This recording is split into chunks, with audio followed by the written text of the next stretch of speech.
Hello class, my name is Edmund Ike and I'm here to do my video presentation for this week. Before I start, I would like to go ahead and say I've been grateful and have been richly blessed to be part of this class. I just want to thank the professor for all his guidance and direction throughout the past 5.5 weeks. And yes, I have indeed learned a lot. And I'm also grateful for the opportunity that allowed my classmate to finally put a face to my name. With that being said, I would like to go ahead and delve into the presentation proper.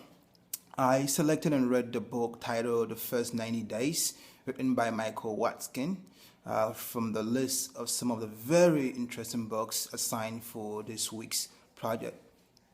I'm going to share my review and my opinion on this very book. The author, Michael Watkins, has pointed out some of the proven strategies to move ahead successfully in a new role of any given career at any given point in time.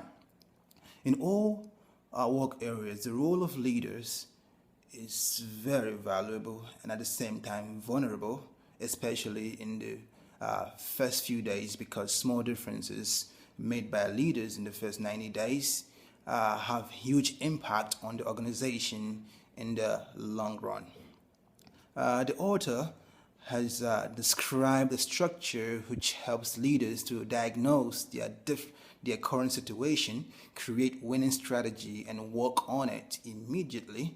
Watkins has balanced the theory of leadership with practical approaches which can be taken by managers or leaders in their first 90 days on the new job.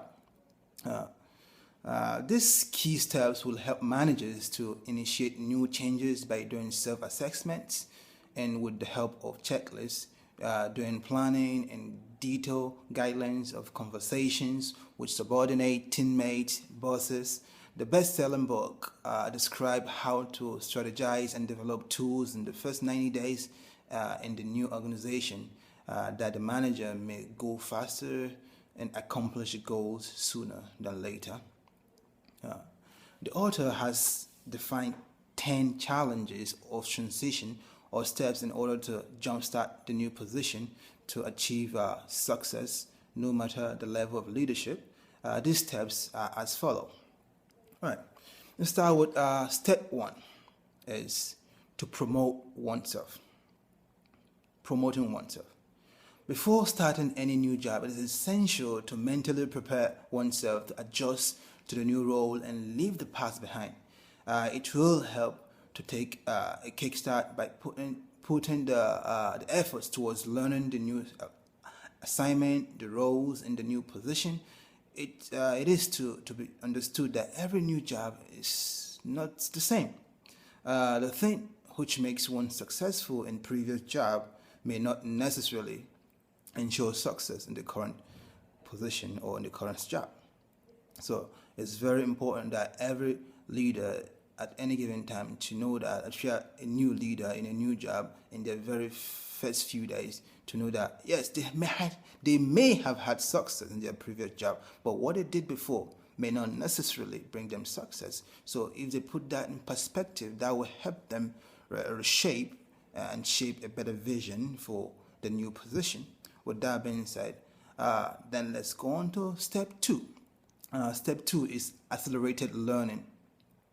It's often seen that managers with long years of working experiences have a thinking of superiority which does not allow them to seek new information and important learning from the organization. However, good leaders, on the other hand, has to decide and take an approach to learn about the new organization, its cultures, and politics in order to take appropriate steps to positively impact the organization in new ways for success. For this purpose, leaders has to figure out how things which need to be learned and identify all the resources available to them. Because if they realize that their past experiences is not enough, that they need to know more about their current job and know the resources available in their current job, that will better help them develop better goals to promote success. Because the leader may have had wealth of resources in their past job, or in the current job the resources may be fewer, so they have to readjust what from their past experiences, and look into what they have currently in order to make their current position be a success. The third step involves matching the new strategy with the current situation. It is important to diagnose the situation of business before making the strategy. Analyzing the business situation helps to act wisely to the challenges in the new job with opportunities and useful resources available in the organization. With that being said, that leads us to the fourth step, which is win early. Yeah, winning. I said it. Winning early. Winning early is very essential. Winning early help excite and energize the peers, subordinate, and bosses, and that something new is happening in the organization. It boosts the confidence and build credibility for the organization. It should be noted that these early wins will be very fruitful if they are achieved in the right way. Because it's important to win early doesn't mean you have to take shortcuts or pursue crooked ways to achieve that. So you have to follow the right pathway to win, but you have to do it early. Step 5. It is important to have realistic goals as a new leader or manager. If someone feels that the task and the target are non-realistic, and the management expect to achieve them in very short period of time, it is to be negotiated with the boss. It will be beneficial to shape and reshape the game in order to get a good chance. A good chance for success. All right. Step 6. It is an essential part to analyze the architecture of organization to achieve desirable goal. Once all alignments are analyzed, a leader can climb higher in the organization. This step suggests assessing the architecture of the team, their issues, and areas of improvement. So, like getting into a new position, the team you have may not be the team you've been working with in the past few years or months. So they're a new team. So you have to look at your team, your current team. What are their weaknesses? What areas do you need to work on, and so on. And when you have collected this information, this data, this will help you to make the right decision in your new leadership position. With that being said, that leads us to step 7. That is creating a successful team. Creating a successful team. It is true that no one can achieve the organizational goal by working alone. So creating a team that performs very well can provide tremendous leverage to create value to the organization. It is essential to find and involve the right people in a team. Yes, I can't explain that any further. Very essential, very, very essential to find the right people for a team to ensure success. Step 8, create an alliance in the organization.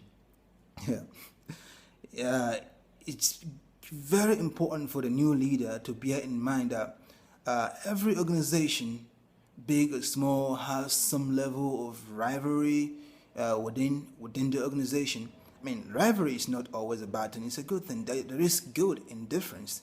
So, but for a good leader need to be able to identify these differences among team members and use these differences to motivate each team members to perform at their very best, to ensure that everyone feel included and despite their differences, and that will ensure that every member and succeed and the team succeed as well. And step 9. Step 9 is a leader has to build a support system and keep balance between the subordinate and bosses. Uh, a new a new start is always challenging and stressful, as all the systems have to be understood from the beginning, and identifying key areas as where to start from. These are always stressful. So especially when you're a new leader, you're in a new job, or you're in a new environment, it's just stressful. I can't stress that enough. It's very stressful. So in order to cope with this stress, you have to surround yourself with a good support system, people of like-mindedness who are going to encourage you and know what you're going through and support you, and make sure you attain your goals in, in, in, in a less stressful state. That takes us to step 10. The last but not the least important step is to share these ideas and steps with other leaders in the organization, so that they may help to expedite the process in the organization. Right.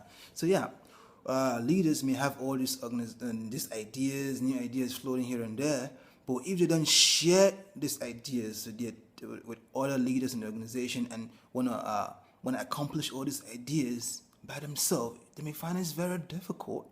So it's very important. It's very important that leaders, especially in their first few days, in the first 90 days in their new position, to share all these new ideas with their other leaders or team members. That will help them to fine tune and reshape this idea in the best way that ensure everyone is carried along in this new journey, in this new exciting adventure, to ensure that the whole organization benefits and keep moving to greater heights. Okay, that's pretty much the 10 steps that I want to talk about. With that being said, there are a number of examples and learnings from this book, The First 90 Days, which could be related to the course, the current course, Management 653, that's leading organization. So they are very relatable. So especially like in this era of globalization and rapidly changing scenarios of management styles, there is a need of transformational leadership in all organizations for achievement of goals. But this course and the book talked about the need of transformational leadership. In order to understand this concept thoroughly, I also read 2 articles, one written by Duken B. O'Shea, that is the leadership development, growing talent strategically, and the other one is by Dietz S. and Owen K. Understanding Organizational Reality, Concepts for the Change Leader. Yeah, both articles talked about the style of leadership, which includes motivation to followers, innovations and new positive changes in the organization, along with being a motivator and an initiative person. A transformational leader is also expected to be a good team player. The author in this book has also defined the same, that in order to succeed speedily, which is very essential in a new organization, the leader has to select a strong team which support the direction of achievement of goals intended or laid out.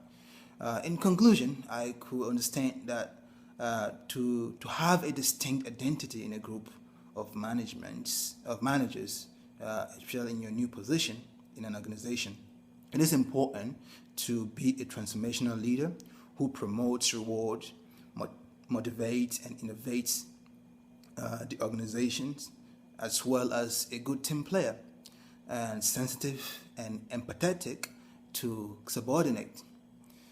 If he or she does this, then he or she will always succeed because they understand their team, and by so doing, the team works for the leader with more motivation and enthusiasm.